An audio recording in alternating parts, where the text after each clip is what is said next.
Economy পড়ে যাবে, তেলের দাম বেড়ে যাবে, প্রেশিয়াস জিনিস পাবেন না, নিত্য প্রয়োজনীয় জিনিসের দাম বেড়ে যাবে। একটা ব্যাটল অনেক কিছু নষ্ট করে ফেলবে। একটা যুদ্ধ বিশ্বের প্ল্যাটফর্ম চেঞ্জ করে ফেলতে পারে। সামনে একটা বড় ফাসাদ অপেক্ষা করছে, আল্লাহ ভালো জানেন। একটা বড় মালহামা হবে পৃথিবীতে, মহাযুদ্ধ। এই যুদ্ধে পৃথিবীর অনেক মানুষ মারা যাবে, এমনটা হাদিসের মধ্যে এসেছে।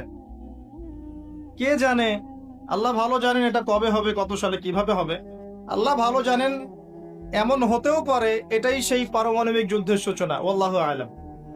কারণ তারা শুরু করেছিল প্যালেস্টাইনকে কেন্দ্র করে, সেখানে পারে নাই। সিরিয়াকে কেন্দ্র করে চেষ্টা করেছে একটা মহাযুদ্ধ লাগানোর, পারে নাই। সিরিয়াকে কেন্দ্র করে প্রায় হয়েই গিয়েছিল, এখানে অনেকগুলো দেশ ইনভলভ হয়ে গিয়েছিল, কিন্তু নিউক্লিয়ার যুদ্ধ পর্যন্ত যায়নি।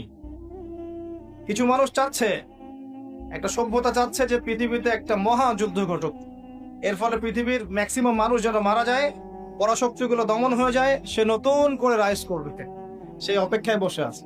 প্রথম বিশ্বযুদ্ধের পরে একটা কান্ট্রি বিশ্বের রুলিং স্টেট হয়েছে, দ্বিতীয় বিশ্বযুদ্ধের পর আরেকটা কান্ট্রি বিশ্বের রুলিং স্টেট হয়েছে।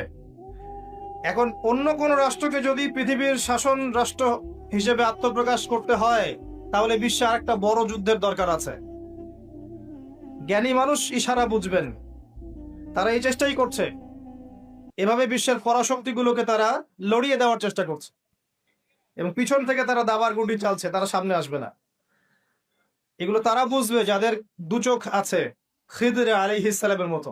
তারা বুঝবে না, লাহুম কুলুবুন লা ইয়াফকাহুনা বিহা ওয়া লাহুম আযানুন লা ইয়াসমাউনা বিহা ওয়া লাহুম আ'য়ুনুন লা ইউবসিরুনা বিহা উলাইকা কাল আনআম বাল হুম আদাল।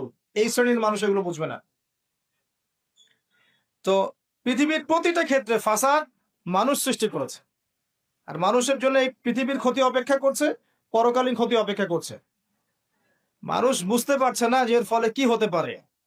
মেডিসিন বন্ধ হয়ে যেতে পারে, পরিবেশের মধ্যে অক্সিজেনের লেভেল কমে যাবে, ফ্রেশ বাতাস পাবে না মানুষ, ফ্রেশ খাবার পাবে না, ইকোনমি পড়ে যাবে, তেলের দাম বেড়ে যাবে, প্রেশিয়াস জিনিস পাবেন না, নিত্য প্রয়োজনীয় জিনিসের দাম বেড়ে যাবে। একটা ব্যাটল অনেক কিছু নষ্ট করে ফেলবে। একটা যুদ্ধ বিশ্বের প্ল্যাটফর্ম চেঞ্জ করে ফেলতে পারে। আর যদি সেটা কোনো নিউক্লিয়ার যুদ্ধ হয়, তাহলে তো কথাই নাই, যেখানে বোম একটা পড়বে, শেষ, ম্যাসাকার।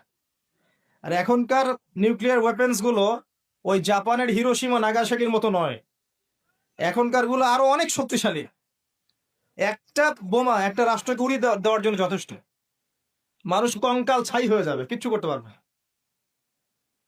আর যেসব রাষ্ট্রের এই ক্ষেপণাস্ত্র প্রতিরক্ষা ব্যবস্থা নাই, তাদের অবস্থা তো আরো অবস্থা খারাপ।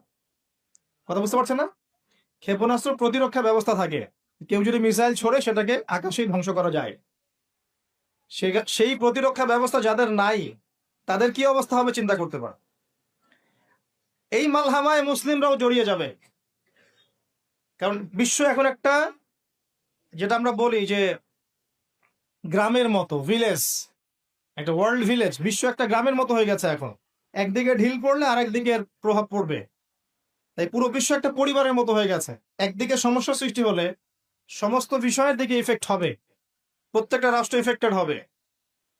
তো কেউই আমরা ক্ষতি থেকে মুক্ত নই, না দুনিয়ার ক্ষতি না পরকালে। আর পরকালের ক্ষতি তো আপনারা আমার চেয়ে ভালো জানেন। মানুষের জন্য অপেক্ষা করছে পরকালের সওয়াল জবাব, কবরের আযাব, মিজান, পুলসিরাত, জান্নাত, জাহান্নাম। ইন্নাল ইনসানা লাফি খুসর। তারপরেও মনে হয় আমাদের চালচলন দেখলে যে ক্ষতি আমাদেরকে স্পর্শ করবে না।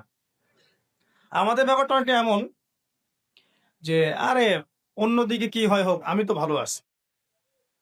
যখন সবকিছু নষ্ট হয়ে যায় তখন নিজেও ভালো থাকা যায় না। থাকা যায়? যখন সবকিছু নষ্ট হয়ে যায় তখন নিজেও আর ভালো থাকা যায় না। তো আমাদের ভাগ্যেও ক্ষতি অপেক্ষা করছে, এটা সময়ের ব্যাপার মাত্র। এখনো যদি আমরা সচেতন না হই, নিজেদের ফিউচারের চিন্তা না করি, নিজেদের আমল, আকীদা, পরিবার, রিজিক এগুলোকে না গুছিয়ে নেই, তাহলে সমস্যা আছে। আমরা কি সমস্যায় পড়তে চাই?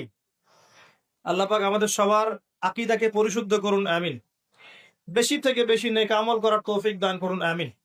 আমাদের পরিবারগুলোকে আল্লাহ পাক জান্নাতি পরিবার রূপে কবুল করে নিন, আমিন। সবাইকে আল্লাহ পাক হালাল রিজিকের ব্যবস্থা করে দিন। দিন ইসলামকে প্রতিষ্ঠা করার তৌফিক আল্লাহ পাক আমাদেরকে দান করুন।